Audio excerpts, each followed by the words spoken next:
जय गुरुदेव, जय गायत्री माता। भेदों की सूक्ष्मताओं का बोध कराता है विवेक। इसमें प्रेरणा पंड्या जी आगे लिखते हैं कि शुद्ध चित्त में ज्ञान स्वभावतः अंकुरित हो, प्रस्फुटित व विकसित होता है, जिसे अज्ञान कहते हैं। बस चित्त की अशुद्ध दशा ही है। भय, भ्रम, भ्रांति, संदेह, संशय, भटकन, विचलन, ये सभी कुछ और नहीं, चित्त की अशुद्धियों के ही पर्याय हैं। जितना अशुद्ध रहता है, उतना ही अज्ञान का अंधियारा उसे आच्छादित किए रहता है। इन अशुद्धियों के हटने के क्रम में यह अंधेरा भी छटता, हटता और मिटता है, और तब उत्तरोत्तर स्थिरता व एकाग्रता प्रगाढ़ होती है। इसके साथ ही प्रकट होता है विवेक ज्ञान, जो अपने साथ बोध लेकर आता है। इसके प्रकाश में सत्य सुस्पष्ट और प्रकट होता है। फिर आंतरिक जीवन हो या बाह्य जीवन, मन स्थिति हो या परिस्थिति, सबकी सारी सच्चाई अपने आप समझ में आने लगती है। वस्तु, व्यक्ति एवं घटनाक्रम, इन सभी के हर आयाम एवं सूक्ष्मता, समग्रता व स्पष्ट हुए बिना नहीं रहते। जीवन के सामान्य क्रम में होने वाली अनुभूतियां और विवेक ज्ञान की अवस्था में होने वाली अनुभूतियां सर्वथा भिन्न होती हैं। सामान्य अवस्था में व्यक्ति हो अथवा वस्तु या फिर घटनाक्रम, सभी सत्य लगते हैं। इनमें हमें यथार्थता और वास्तविकता का अनुभव होता है। लेकिन जब क्षण और उनके क्रम में संयम बसता है, तो ज्ञान का नवोन्मेष होता है और एक सर्वथा नई दृष्टि प्राप्त होती है। तब पता चलता है कि क्षण क्षण में, कण कण में परिवर्तन हो रहा है। प्रतिक्षण में विनाश और उत्पत्ति का प्रवाह है। कुछ भी स्थिर नहीं है, सभी कुछ अस्थिर व अनश्वर है। विवेक ज्ञान से प्रकृति का परिवर्तनशीलता के दर्शन होने लगते हैं। सूत्रकार महर्षि अपने अगले सूत्र में इस विवेक ज्ञान की उपलब्धि के बारे में कहते हैं। विवेक ज्ञान होने से समान दिखने वाली वस्तुओं के जाति भेद, लक्षण, देश भेद की सूक्ष्मताओं को सहजता से जाना जा सकता है। प्रकट समानता में भी अप्रकट असमानताओं को साफ तौर पर समझा जा सकता है। इस सूत्र में जाति भेद, लक्षण भेद एवं देश भेद की चर्चा की गई है। इन भेदों को पहले क्रम में समझ लेना आवश्यक है। इनमें से पहला एक जाति भेद, जैसे एक स्थान पर समान रंग रूप की गाय और घोड़ी बंधी है, तो उनमें जो परस्पर भेद है वह जाति भेद है। दूसरा है लक्षण भेद। यदि दो गाय एक स्थान पर बंधी है, उनमें एक काली है, दूसरी सफेद, तो इनमें रंगों के भेद को लक्षण भेद कहेंगे। इसके पश्चात तीसरा भेद है देश भेद। देश से तात्पर्य है कि दिशा और स्थान का भेद।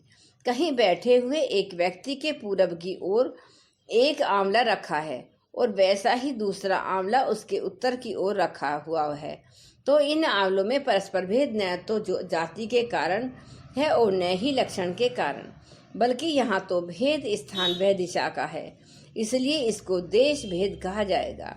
इस सूत्र का भाष्य करने वाले प्राय सभी भाष्यकारों ने इन्हीं उदाहरणों से इस सूत्र को स्पष्ट करने की चेष्टा की है। पर यदि इस पर तनिक सूक्ष्मता से विचार करें, तो इन उदाहरणों से जाति, लक्षण एवं देश का अर्थ तो स्पष्ट हो जाता है, पर इसके बावजूद इनमें से किसी भी उदाहरण से विवेक ज्ञान की महत्ता नहीं प्रकट होती। उल्टे कहीं यह सवाल उठ जाता है कि परम महिमा में विवेक ज्ञान का इतना ही और इसी कार्य के लिए महत्व है। इस प्रश्न पर विचार करने के साथ इस सत्य को समझना भी जरूरी है कि पतंजलि योग सूत्र महर्षि के दीर्घकालीन वैज्ञानिक प्रयोगों के गंभीर निष्कर्ष हैं। इनमें बीज रूप, परिकल्पना, प्रयोग विधि, परिणाम, सिद्धांत, निरूपण सभी कुछ है। इनको उसी ढंग से समझना पड़ेगा। यह कथा कहानी नहीं है, यह गंभीर शोध प्रबंध है। केवल विशेषज्ञों के लिए इसे उसी ढंग से समझने की कोशिश करनी पड़ेगी।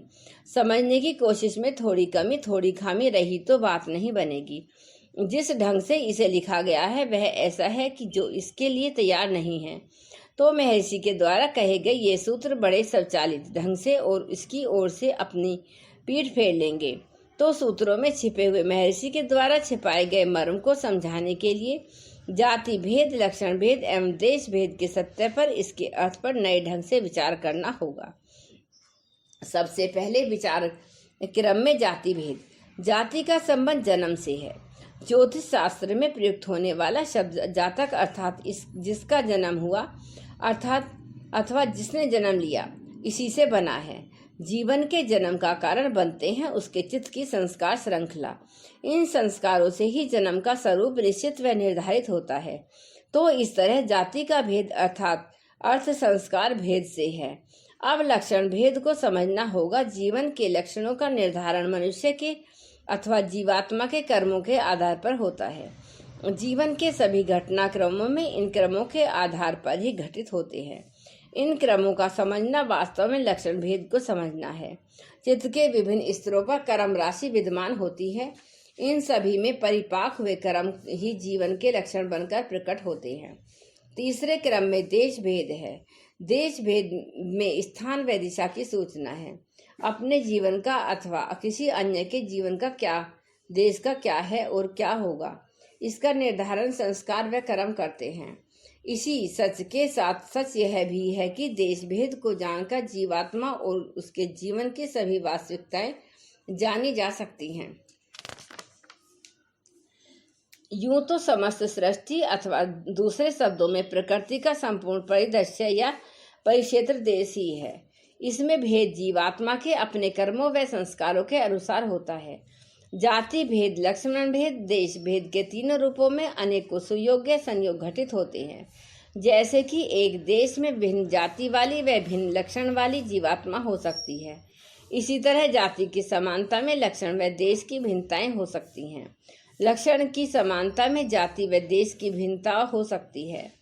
तो यह इस तरह की समानता में दो की भिन्नताएं अथवा दो की समानता में एक की भिन्नता, ऐसे अनेकों क्रम अनुक्रम इसमें संभव हैं। उन्हें समझ पाना असामान्य ज्ञान व सामान्य दृष्टि से संभव नहीं। इसे वही समझ सकता है जो संपूर्ण प्रकृति को संपूर्ण रूप से जानता हो, अर्थात जिसे प्रकृति के प्रत्येक क्षण का, प्रत्येक कण का और इन दोनों के परिवर्तनों के प्रत्येक क्रम का ज्ञान हो। तभी वह स्वयं के बारे में साथ ही औरों के बारे में भी जान सकता है। किस जीवात्मा ने किस क्षण में किस स्थान पर अथवा किस लोक में जन्म लिया है और उसके जीवन में किस तरह के घटनाक्रम किन कर्मों के परिणाम स्वरूप जीवन के किन क्षणों में घटित हो रहे हैं। विवेक ज्ञान के द्वारा जीवन की इन सभी सूक्ष्मता व अनेक प्रत्येक सूक्ष्म अंतर प्रत्यंतर का ज्ञान संभव है। जीवन के आरोह अवरोह कितने भी सूक्ष्म क्यों न हो, ये कहीं भी क्यों न घटित हो रहे हों, विवेक ज्ञान के प्रकाश में इन्हें पहचानना संपूर्ण रूप से संभव है। जय गुरुदेव, जय गायत्री।